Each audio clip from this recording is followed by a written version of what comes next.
ಪಶುಸಂಗೋಪನಾ ಸಚಿವರು ಹೇಳಿದ್ದಾರೆ, ಎಮ್ಮೆ ಕಡಿಬೋದು, ಕೋಣ ಕಡಿಬೋದು, ಹಸುನ ಯಾಕೆ ಕಡಿಯಂಗಿಲ್ಲ, ಹಸುನು ಕಡಿಕೆ ಬಿಡಿ ಅನ್ನೋ ರೀತಿ ಹೇಳಿಕೆ ಕೊಟ್ಟಿದ್ದಾರೆ. ಮೊದಲನೇದಾಗಿ ಅವರ ಹೇಳಿಕೆಯನ್ನು ಖಂಡಿಸ್ತಾ ಇದ್ದೀನಿ, ವಿರೋಧಿಸ್ತಾ ಇದ್ದೀನಿ. ಅದು ಅರ್ಥ ಇಲ್ಲದ ಹೇಳಿಕೆ. ಅದು ಕುರಿ ಕೋಳಿ ಕಡಿತಾ ಇದ್ದೀವಿ, ಹಾಗಾದರೆ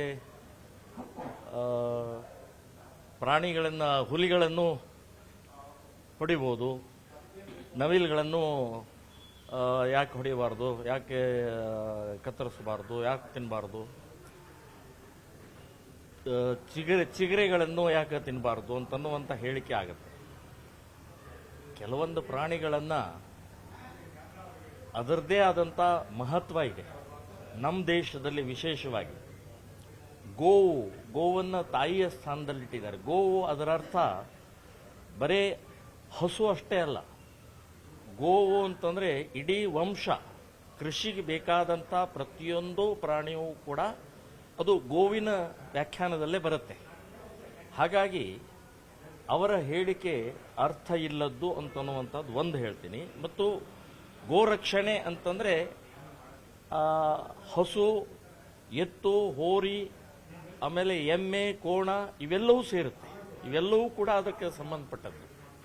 ಸೊ ಅದು ಆ ಹೇಳಿಕೆಯನ್ನು ಅವರು ವಾಪಸ್ ತಗೊಳ್ಬೇಕು. ಮತ್ತು ಅವರು ಪ್ರಣಾಳಿಕೆಯಲ್ಲೇ ಹಾಕಿದ್ದಾರೆ, ಈಗ ಗೋಹತ್ಯೆ ನಿಷೇಧ ಕಾಯ್ದೆಯನ್ನು ನಾವು ವಾಪಸ್ ತಗೊಳ್ತೀವಿ ಅಂತ ಹೇಳಿ. ಇದನ್ನು ಯಾಕೆ ಹೇಳ್ತಾ ಇದ್ದಾರೆ ಅಂತಂದರೆ ಮುಸ್ಲಿಂ ತುಷ್ಟೀಕರಣ.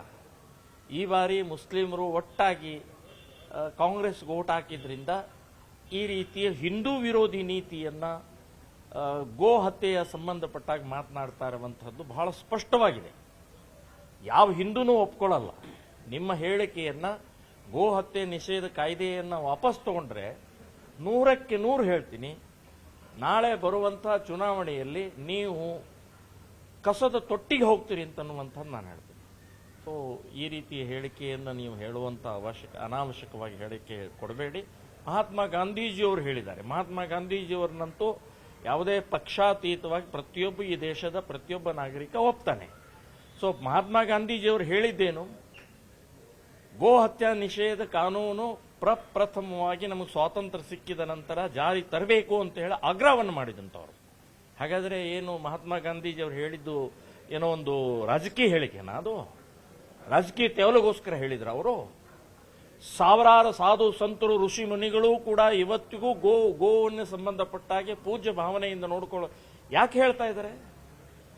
6 ಲಕ್ಷ ಹಳ್ಳಿಗಳ ನಾಡು, ಕೃಷಿ ಭೂಮಿ. ಇದು ಕೃಷಿಗೆ ಆಧಾರನೇ ಗೋವು, ಗೋವಿನ ವಂಶ ಇವತ್ತು. ಸೊ ಹಾಗಾಗಿ ಮುಸ್ಲಿಮರ ವಿರೋಧ ಮಾಡಬೇಕು ಅಂತ ಹೇಳಿ ಗೋ ಹತ್ಯಾ ನಿಷೇಧ ಕಾನೂನು ತರಲಿಲ್ಲ.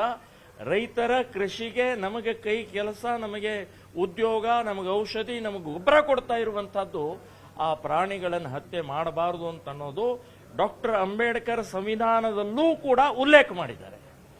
ಹಾಗಾಗಿ ಪಶುಸಂಗೋಪನಾ ಇಲಾಖೆಯ ಹೇಳಿದಂಥ ಮಿನಿಸ್ಟರ್ ಅವರು ಆ ಹೇಳಿಕೆ ತಪ್ಪು, ಖಂಡಿಸ್ತಾ ಇದ್ದೀವಿ, ವಿರೋಧಿಸ್ತಾ ಇದ್ದೀವಿ. ಅಷ್ಟೇ ಅಲ್ಲ, ನೀವೇನಾದರೂ ಗೋಹತ್ಯಾ ನಿಷೇಧ ಕಾನೂನು ವಾಪಸ್ ತಗೊಂಡ್ರೆ ನಮ್ಮ ಜೀವ ಇರೋ ತನಕ ನಾವು ಅದನ್ನು ಬಿಡುವುದಿಲ್ಲ, ಹೋರಾಟ ಮಾಡ್ತೀವಿ ಅಂತನ್ನುವಂಥದ್ದು ಹೇಳ್ತೀವಿ. ನಮ್ಮನ್ನು ಗಲ್ಲಿಗೇರಿಸಿದ್ದು ಚಿಂತೆ ಇಲ್ಲ, ಗೋಮಾತೆಯ ರಕ್ಷಣೆ ಮಾಡುವಂತ ಹೊಣೆ ನಮ್ದು ಅನ್ನುವಂಥ ಸ್ಪಷ್ಟವಾಗಿ ನಾನು. ಸಚಿವರ ಹೇಳಿಕೆ ನೋಡ್ತಾ ಇದ್ರೆ ಆಲ್ಮೋಸ್ಟ್ ಆಲ್ ರದ್ದು ಮಾಡುವಂತ ನಿಟ್ಟಿನಲ್ಲಿ ಪ್ಲಾನ್ ಇದ್ದಾರೆ. ಈ ನಿಟ್ಟಿನಲ್ಲಿ ತಮ್ಮ ಹೋರಾಟ ಯಾವ ತರ ಇರುತ್ತೆ? ಹೋರಾಟ ಇರುತ್ತೆ, ಓಕೆ, ರೂಪುರೇಷೆಯಾಗಿ ಯಾವ ತರ ಇರುತ್ತೆ ಅಂತ ನೋಡಿ. ಇಡೀ ರಾಜ್ಯಾದ್ಯಂತ ಗೋಮಾತೆಯ ಸಂಬಂಧಪಟ್ಟಾಗೆ ಸಾಧು ಸಂತರು, ಸ್ವಾಮೀಜಿಗಳನ್ನು ಸೇರಿಸಿ ಎಲ್ಲ ಹಿಂದೂ ಸಂಘಟನೆ ಒಟ್ಟಾಗಿ ಗೋಮಾತೆಯ ರಕ್ಷಣೆ ಮತ್ತು ಗೋಹತ್ಯೆ, ಈಗ ಗೋಹತ್ಯೆ ನಿಷೇಧ ಕಾನೂನನ್ನು ಕರ್ನಾಟಕದಲ್ಲಿ ತಂದನ್ನು ರದ್ದು ಮಾಡ್ತೀವಿ ಅಂತ ಹೇಳಿದ್ದಾರೆ. ಕಾಂಗ್ರೆಸ್ನವರೇ ಮಾಡಿದ್ದಾರೆ. 1964ರಲ್ಲಿ ಕಾಂಗ್ರೆಸ್ನವರೇ ಗೋಹತ್ಯೆ ನಿಷೇಧ ಕಾನೂನು ಪ್ರಪ್ರಥಮವಾಗಿ ಈ ದೇಶದಲ್ಲಿ ಪ್ರಾರಂಭ ಮಾಡಿದ್ದೇ ಕಾಂಗ್ರೆಸ್ನವರು.